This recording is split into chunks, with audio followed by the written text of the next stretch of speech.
I'm gonna do Skinamarink now. Excuse me? Leave me alone.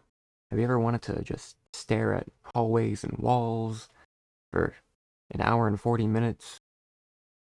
God, I have the movie for you.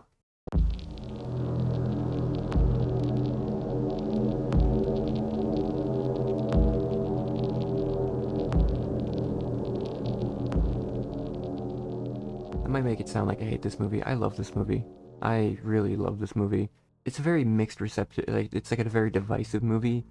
You have a lot of people that really hate it, and you have a lot of people that really love it. I'm one of the people that really love it. I saw it in theaters. I saw it maybe not in a great way first, and then I saw it in theaters, and then I watched it again when it was out on Shudder, and I have it now. I have a steelbook copy, and I also have a VHS copy.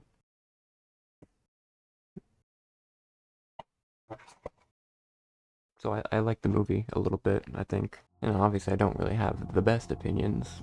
Um, you can look at my Letterboxd and figure that out real quick. You might be asking why I have 2001: A Space Odyssey so low. It's because I was bored out of my mind, but I also don't know if I appreciated it that much, like the first time, and I might appreciate it more later on. I don't know why I'm talking about that. I'm talking about Skinamarink. Skinamarink is a film by Kyle Edward Ball about two kids, Kyle and whoops, Kevin and Katie, who a lot of K's there, who are trapped in their house when their dad suddenly goes missing, and then slowly all the doors and windows kind of disappear, and weird things start happening to them around the house. They think they're alone for the longest time until they realize there is something else in there, something not really nice. The whole movie is kind of shot at this like lower angle, very grainy, a lot of like color grading to make it look more like muddy and dark, and kind of give the illusion of like something closer to like what you might see if there's not a lot of light around you and you're just like opening your eyes for the first time, trying to take in as much light as you can. It works pretty well with that. It's not exact, but it affected me. Um, all the voices are muffled, all the sound effects are muffled. It makes it really feel like a found, like haunted kind of movie. Like I said, with the color grading and everything, it makes everything feel like you can't really see much past like a few feet away from you. So you can be looking down this hallway at this doorway and you might think you see a person, but you don't know. And it's very, very vague. You could just be making shapes up with your mind.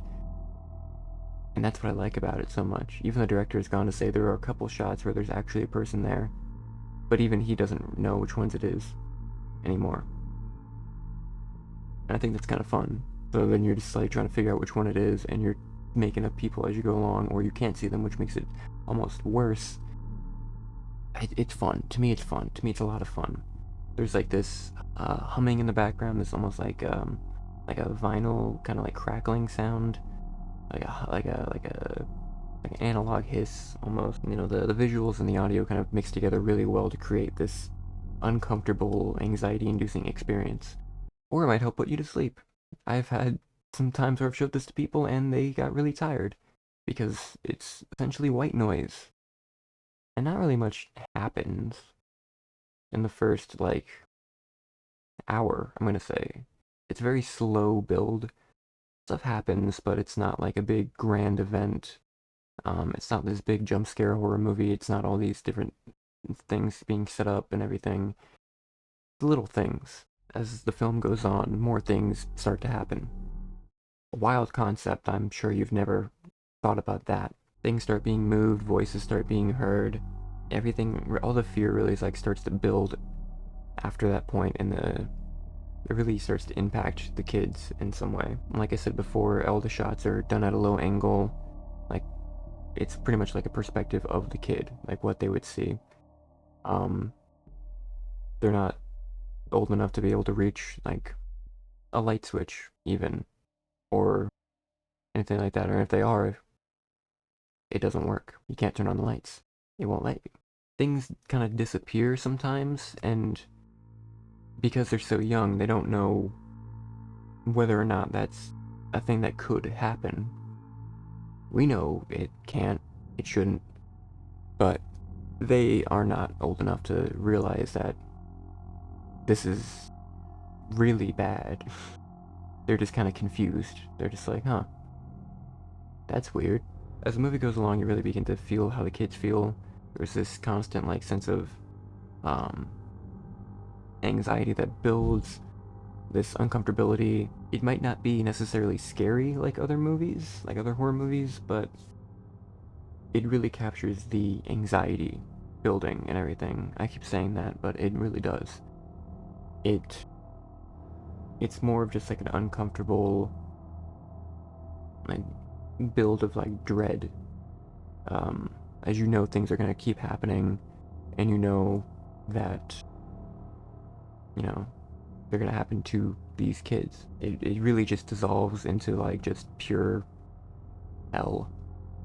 Like that's the closest thing I can describe to it. It's not like a visceral, like big grand, um, like representation of it, but that's my interpretation. Is this is just hell now?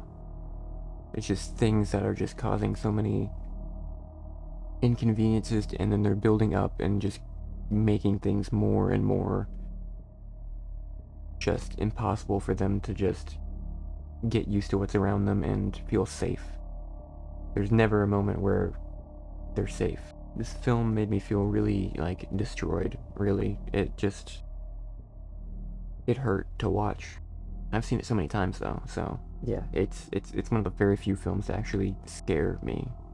Like really scare me. And I've thought about it pretty much every day since I've seen it in last year. It was like last January 2023 when it came out. Yeah. Yeah. Movie scared the shit out of me. Yeah, I recommend you give it a shot. You might not like it. You might love it. You might think it's a waste of time. And you might think it might be one of your favorite movies. You won't know. I recommend it though. I really do. Um, every movie is worth a shot, I think. And I think it's just fair to see.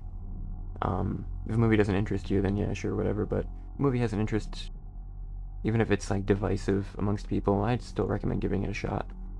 It's a really, it's you'll find some gems that way, or you'll find some of your least favorite movies of all time. Either way, yeah, that's all I really got right now. So,